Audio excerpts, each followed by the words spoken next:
Здравствуйте! Сегодня поговорим о мавзолее Тадж-Махале, вечной истории любви.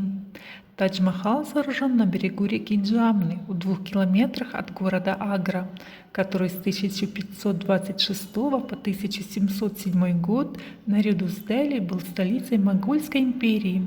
Этот памятник-мавзолей повествует о нежной любви правителя из династии великих монголов к своей жене, красавице Мумтаз-Махал, в девичестве Арджуманат Бану Бегум, племянница сильного и влиятельного царедворца при дворе индийского правителя. История создания этого храма входит в список самых необычных поступков, совершенных ради любви. Имя Арджуманат Бану Бегум окружено многими легендами и тайнами, так же, как и версии знакомства Шаха Джахана со своей женой, которая поразила его своим взглядом. До наших дней дошла история о том, что 15-летний принц впервые увидел Арджуманат Бану Бегум, когда сидел на террасе дворца в Агре и наблюдал за своей любимой сестрой Гюли. Внезапно в сторону беседки, где играла Гюли, подбежал огромный пес. Арджуманат заслонила собой Гюли, и собака убежала. Гюли начала смеяться, а вот ее подружка Арджуманат внезапно расплакалась, уткнувшись в плечо подбежавшего к ним принцу. После этого происшествия наследник престола не переставал думать о юной красавице. Принц использовал любую возможность, чтобы увидеть и пообщаться с Арджуманат, которая была умна не по годам и очень красива. Слава о ней простиралась во всей Индии. Многие добивались ее руки и сердца. В 1612 году, в 19-летнем возрасте, она вышла замуж за принца Кхурама, ставшего затем падишахом Шах-Джаханом.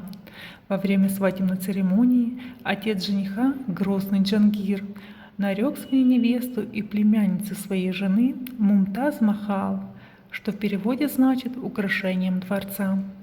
Молодые супруги нежно любили друг друга. Французский врач, философ и путешественник Франсуа Бернье, проживший в Индии 12 лет, отмечает в своих записках, что Джахан Джахар был настолько влюблен в свою молодую жену, что не обращал внимания на других женщин, пока она была жива, хотя у него, как и у любого другого восточного правителя, был огромный гарем. Красотка Мумтаз-Махал стала для индийского правителя тем человеком, которому он полностью доверял и даже советовался с ней. Это была единственная женщина гарема принца, которая сопровождала его в военных походах. Именно она являлась хранительницей государственной печати.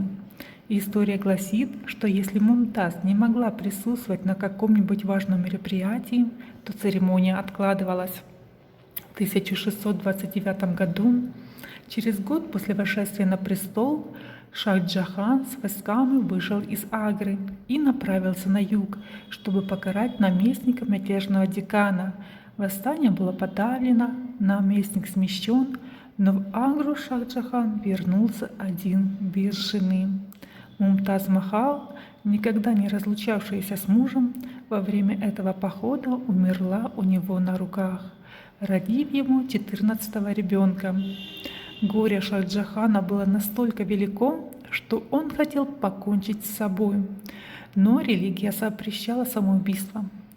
Сначала Мумтаз-Махал похоронили в городе Барханпуре, территория нынешнего штата Мадхья-Прадеш, поскольку там разбили лагерь войска Шах-Джахана, и лишь через 6 месяцев гроб с ее телом перевезли в Агру, где впоследствии над ее могилой вознесся мавзолей, который по замыслу Шах-Джахана должен был стать символом красоты ее усопшей супруги.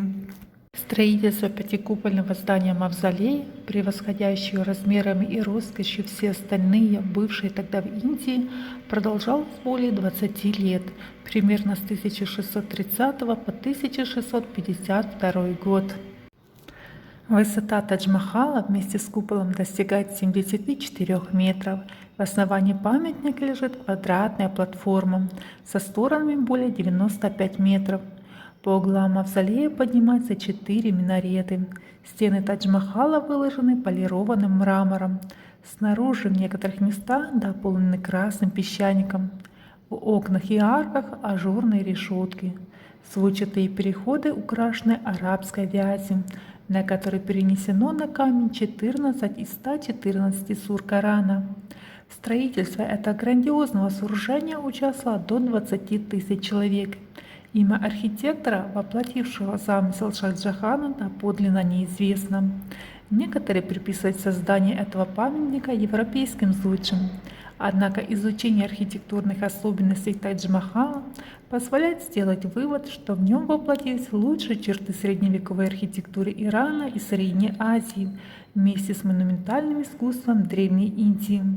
Однако наиболее широко распространено мнение, что в разработке проекта Тадж-Махала приняли участие лучшие из лучшей Индии и других стран Востока во главе с агрским архитектором Устад Исой.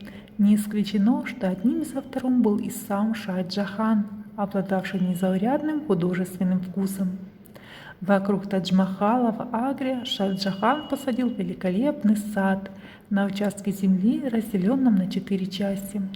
В центре находится мраморный водоем. В отличие от других сооружений, которые обычно помещались в центре сада, Тадж-Махал расположен в его начале. Вдоль оросительного канала с фонтанами посажены кипарисы, очертания крон которых гармонируют с куполами 4 минаретов. Напротив Тадж-Махала, на другом берегу Джамны, Шах-Джахан думал возвести еще одну гробницу для себя. По замыслу, его мавзолей должен был воспроизвести формы Тадж-Махала, но должен был сделан не из белого, а из черного мрамора. Оба мавзолея должны были соединяться мостом, однако планы и замыслы Шах-Джахана не осуществились. Когда Шах-Джахан тяжело заболел, встал вопрос, кому из сыновей занять его престол. Старший сын Дара-Шико был единомышленником отца, деда и прадеда. Он хотел единства страны, мира с индусами, союза с раджпутскими и маратскими раджами. Мусульманские муллы и вельможи стеной стояли за второго сына Аурангзеба, жестокого и мрачного мусульманского фанатика. Аурангзеб победил брата и вошел в Агру с войсками. Здесь он узнал, что отец благополучно выздоровел и не собирается освобождать трон. Но власть, однажды попавшая в руки, нелегко добровольно отдать. И Аурангзеб приказал арестовать отца и заточить его в крепость. Из тяжелой каменной раны окна был виден лишь легкий, как облако, белый мавзолей давно умершей и так любимой супруги. Тяжело больной, отстраненный от власти, Шах-Джахан часами смотрел из Агрской крепости на Тадж-Махал, где покоилась Мумтаз-Махал, которую он так любил. А после смерти и он был погребен в этой же гробнице, в одном склепе с его Мумтаз-Махал. Сейчас прямо над склепом, в центральном зале, украшенном орнаментами из золота и серебра, лежат 2 каменные плиты. Одна над могилой Мумтаз-Махал, другая над могилой Шах-Джахана. О Тадж-Махале сложено много легенд. А многие юноши, страдая от безответной любви, взбирались на минареты и кидались вниз с верой, что на том свете добьются расположения возлюбленной. Потом входы в минареты закрыли, чтобы охладить пыл влюбленных, жертвующих жизнью в надежде обрести любовь. Тадж-Махал в Агре стал одним из наиболее знаменитых памятников мирового зодчества и достопримечательностей Индии, внесенный в список объектов всемирного наследия ЮНЕСКО.